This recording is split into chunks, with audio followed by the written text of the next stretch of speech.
रसूलुल्लाह अलैहि सल्लम का ये मामूल था कि आप रजब से रोज़े रखने शुरू फरमा देते थे। और ख़ुसूसी तौर पर बुज़ुर्ग भी फरमाते हैं कि गोया कि रजब जो है वो बीज बोने का महीना है, शबान पानी देने का महीना है और रमज़ान फसल काटने का महीना है। तो अभी से रमज़ान की तैयारी शुरू हो जानी चाहिए, अभी से आदत हो जानी चाहिए नमाज की।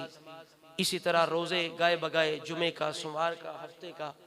तो ये रोज़ा अगर अभी से बंदा आदत बना ले रोज़े की, अब तो अल्लाह ताला का फजल हो गया है कि महीना रमज़ान शरीफ का अप्रैल में आ रहा है। सारा अप्रैल का महीना होगा पूरा। और पहले जो आज से 5-6 साल पहले जो शदीद गर्मी में रोज़े गुजारे हैं, उनकी निस्बत बड़ी आसानी हो गई है। अब ठंडे दिनों में रोज़े आ गए हैं, अप्रैल का महीना है, दरमियाना सा मौसम होता है। पिछले साल भी बड़ी आसानी से रखे गए थे।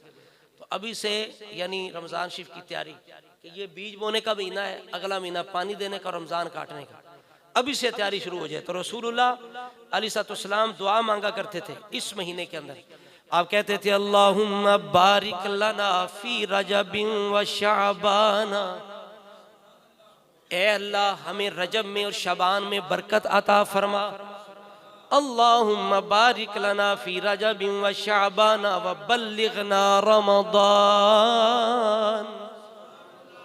फरमाया अभी भी बरकत अता फरमा, रजब के अंदर बरकत कर दे, यानी नेकियों के अंदर बरकत, रिज़्क़ के अंदर बरकत, नेकियों के अंदर बरकत, रिज़्क़ के अंदर बरकत, नेमतों के अंदर बरकत फरमा दे।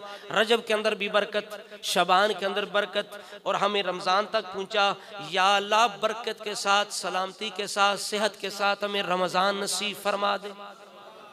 ये अभी से दुआ करनी चाहिए, या अल्लाह हमें रजब में, शबान में बरकत दे और रमज़ान तक हमें सलामती के साथ पहुँचा दे। अल्लाह रब्बुल इज़्ज़त हम सबको